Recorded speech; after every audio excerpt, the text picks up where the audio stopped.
Everyone, Vidyashree academy में आप सभी का स्वागत है। आज मैं जो टॉपिक आपके साथ डिस्कस करने जा रही हूँ वह है ICAR। यह प्रीलिम्स, मेंस और अन्य एग्जाम में भी वन लाइनर फैक्ट के रूप में पूछा जा सकता है, इसलिए आप बहुत ध्यान से सुनिए। इससे रिलेटेड जो भी करंट इवेंट्स हैं वो भी मैंने कुछ एड्स किए हैं। ICAR, Indian council of agriculture research, भारतीय कृषि अनुसंधान परिषद। इसका पूर्व नाम था imperial council of agriculture research, जिसका हेडक्वार्टर पूसा में था। और वर्तमान में जो ICAR है, इसकी स्थापना 16 जुलाई 1929 को हुई थी। वर्तमान में इसका मुख्यालय कहाँ है? नई दिल्ली में स्थित है। तो इसका पुराना नाम भी पूछा जा सकता है कि पुराना नाम क्या था, तो imperial council of agriculture research, headquarter in Pusa.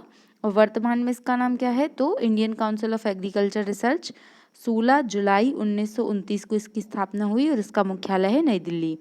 अब कौन सा मंत्रालय इसको चलाता है, इसका नोडल मिनिस्ट्री क्या है, तो कृषि एवं किसान कल्याण मंत्रालय इसकी नोडल मिनिस्ट्री है। पृष्ठभूमि क्या रही है ICAR की, तो रॉयल कमीशन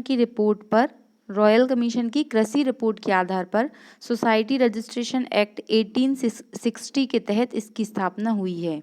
तो किस कमीशन की रिकमेंडेशन पर ICAR बना, तो यहाँ पर रॉयल कमीशन का नाम हमें याद रखना है कि रॉयल कमीशन की रिकमेंडेशन पर ICAR की स्थापना हुई।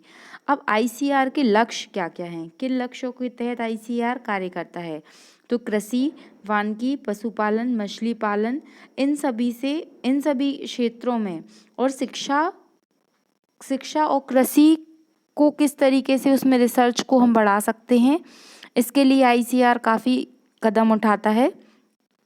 प्रशिक्षण कार्यों में विभिन्न स्तरों पर लागू करना, किस तरीके से, जैसे जो हमारी हरित क्रांति के क्षेत्र में भी ICAR का बहुत ही महत्वपूर्ण योगदान है। ICAR ने जो रिसर्च वर्क करके एग्रीकल्चर का प्रोडक्शन बहुत अधिक बढ़ाया है। तो किसानों की आय को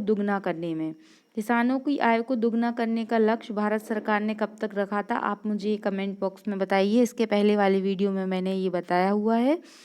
और इसके अतिरिक्त ICAR के और क्या क्या कार्य हैं, तो कृषि समस्या का समाधान करने में, जैसे जो फसल में कीड़े लग जाते हैं या फिर अन्य प्रकार की जो कृषि की समस्याएं हैं, उनके निदान करने में ICAR एक महती भूमिका निर्वाहित करता है। CSIR विश्वविद्यालयों के साथ मिलकर विभिन्न प्रकार के कार्यक्रम तैयार करता है। अब ICAR के जो अध्यक्ष हैं वर्तमान समय में कौन है, तो हमें याद रखना है कि नरेंद्र सिंह तोमर, जो कृषि मंत्री होते हैं, वही ICAR के पदेन अध्यक्ष होते हैं। और अभी इसके मुखिया कौन है, तो उनका नाम है त्रिलोचन महापात्रा जी। अब ICAR ने ऐसे कौन कौन से कार्य किए हैं ताकि हम उसको 1929 में स्थापना हुई और वर्तमान में भी वो इतना अधिक प्रचलित है या इतनी अच्छे तरीके से काम कर रहा है। तो अगर मैं एक लाइन में बोलूं, तो भारत जो खाद्य आयातक की भूमिका में आता था, वर्तमान में वह निर्यातक बन चुका है। तो ICAR का इसमें बहुत ही महत्वपूर्ण योगदान है। बासमती चावल के निर्यात से प्रति वर्ष 33,000 करोड़ रुपए प्राप्त होता है, तो ये भी काफ़ी बड़ी बात है। 102 अनुसंधान केंद्र, 75 कृषि विश्वविद्यालय और 721 कृषि विज्ञान केंद्रों के द्वारा ICAR भारत की एक बहुत ही महत्वपूर्ण संगठन है। 1950 से वर्तमान में खाद्यान्न 6 गुना हो चुका है, अंडा का प्रोडक्शन लगभग 60 गुना हो चुका है, दूध का प्रोडक्शन लगभग 11 गुना हो गया है, और दूध के प्रोडक्शन में हम पूरे विश्व में सेकंड नंबर पर आते हैं। हर कदम हर डगर किसानों का हमसफ़र, ये ICAR के लिए बोलना उपयुक्त होगा।